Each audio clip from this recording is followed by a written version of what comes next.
एक परिवार में 5 लोग थे।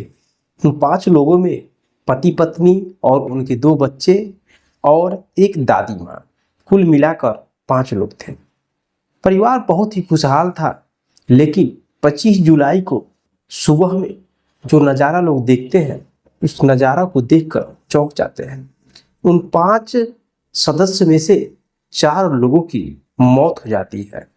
जब लोग इसकी जांच पड़ताल करते हैं और जो सच सामने आता है कि इनका किस वजह से मौत हुआ है, तो सभी के पैर तले जमीन खिसक जाती है। नमस्कार दोस्तों, मैं हूं संतोष। आप सभी का स्वागत करता हूं अपने इस यूट्यूब चैनल में।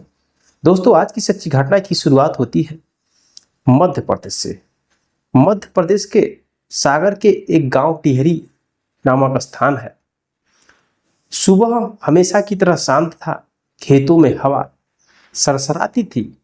कच्ची गलियों में बच्चों की हंसी गूंजती थी और मनोहर का घर गांव के बीचों बीच एक सादा मगर खुशहाल घर के रूप में जाना जाता था। मनोहर मेहनती किसान था और उसकी मां फूलन देवी का सहारा था। मनोहर के 2 बच्चे थे, एक लड़की शिवानी और एक छोटा लड़का अर्जुन। वही उसकी दुनिया थी। लेकिन इस घर की दीवारों में कुछ अनकहे राज घुल चुके थे। वह दिन शिवानी, जो अब किशोरावस्था में थी, एक दिन अपने कमरे से पानी लेने के लिए भैंसों के वाड़े में गई और वहां जो उसने देखा, उसने उसकी सांसों को रोक दिया। उसकी अपनी मां द्रौपदी गांव के सुरेंद्र के साथ, जो कोई और नहीं बल्कि उसके पिता का बचपन का दोस्त था, ऐसी हालत में थी जिसे शब्दों में बयां करना मुश्किल था। शिवानी का चेहरा बिल्कुल सफेद पड़ गया। दिल में तूफान मचा, लेकिन हिम्मत जुटाकर उसने यह बात अपने पिता को बता दी। उस रात मनोहर देर रात तक जागता रहा। सुबह होते ही उसने द्रौपदी से बात की। द्रौपदी, जो भी है यह सही नहीं है। हमारे बच्चे, हमारी माँ, हमारे रिश्ते का क्या? लेकिन द्रौपदी का चेहरा पत्थर की तरह सख्त था। उसने कहा, मैं सुरेंद्र से अलग नहीं रह सकती। अगर तुमने मुझे रोका तो तुम्हारे ऊपर दहेज प्रताड़ना का केस लगा दूंगी। पत्नी ने धमकी दी अपने पति को। यह सुनकर मनोहर के पैर तले जमीन खिसक गई। करीब 15 दिन बाद वही दृश्य फिर दोहराया गया। इस बार शिवानी ने सिर्फ अपने पिता को नहीं बल्कि दादी और छोटे भाई को भी सच बता दिया। परिवार ने द्रौपदी को बैठाकर समझाने की कोशिश की, आंसुओं से भीगते शब्दों में, लेकिन द्रौपदी ने सबके सामने कहा, सुरेंद्र और मैं अलग नहीं रह सकते। तुम लोग जो करना है सो कर लो। इस तरह से दोस्तों, उस परिवार के दोनों बच्चे, एक बूढ़ी माँ, एक पति, बहुत ही परेशान होने लगे।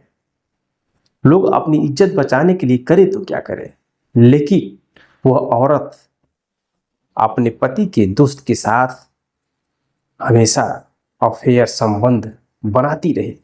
इधर जो मनोहर का दोस्त था सुरेंद्र, जो बचपन का दोस्त था, जिसको अपने घर आने जाने में कभी भी रोका टोका नहीं, वो विश्वासघात किया।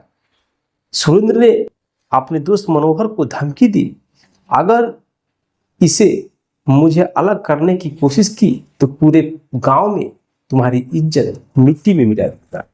दिन बीत गए और घर में एक अजीब सी खामोशी फैल गई। शिवानी अपने कमरे में घुट घुट कर रोती।